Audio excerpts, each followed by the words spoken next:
விஜயோட வீடியோ பார்த்த பின்பு உங்களுடைய கருத்துக்கள் என்ன கார்த்திக்? துளி கூட மனிதத்தன்மை இல்லாத, ஈவிரக்கம் இல்லாத, மனசாட்சி இல்லாத, குற்ற உணர்ச்சி இல்லாத ஒரு கொடுங்கோலன், ஒரு சேடிஸ்ட்டு, ஒரு சைக்கோ விஜய். அதுதான் உறுதிப்படுத்துது. இந்த அளவுக்கு மோசமான ஒரு ஆள்னு நினைக்கல.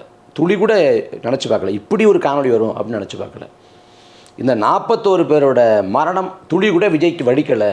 இந்த மரணத்தையும் வச்சு எப்படி அரசியல் பண்ணலாங்கிறது தான் விஜய் இந்த காணொலியில் சொல்கிறார். இதில் இந்த மரணத்துக்கு யார் காரணம் அப்படின்னா முதன்மை குற்றவாளி விஜய். அவரோட அலட்சிய போக்கும் மக்கள் குறித்தான இழிவான பார்வையும் தான் காரணம். விஜய் குறித்து பேசுகிறப்ப எல்லாரும் சொல்கிறாங்க குறித்த நேரத்துக்கு படப்பிடிப்புக்கு போயிடுவார். இப்போ 8 மணிக்கு காலையில் 8 மணிக்கு இல்லை 7 மணிக்கு படப்பிடிப்புனா அதுக்கு முந்தைய நேரத்துலேயே போய் முழு ஒப்பனையை போட்டுக்கிட்டு உட்காந்துருவார். அவ்வளோ அர்ப்பணிப்பான நடிகர் அப்படிங்கிறாங்க.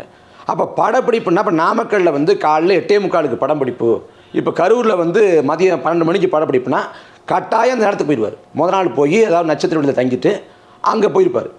ஆனால் இங்கே பரப்புரைன்னு அறிவிக்கப்படுது. காலையில் 8:45 பரப்புரை அப்படின்னு அறிவிக்கப்படுது. அந்த 8:45 விஜய் போகலை.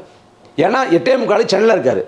அவர் சாவகாசமாக கிளம்பி விமான நிலையம் போய் அப்புறம் அதுவும் சேலத்துக்கு போய் நாமக்கல் போயிருந்தால் சீக்கிரம் போயிருக்கலாம். அவர் சேலத்துக்கு போகாமல் திருச்சி போய் அப்புறம் நாமக்கல் போகிறப்ப மணி 2 மணிக்கு மேலே ஆகிடுது.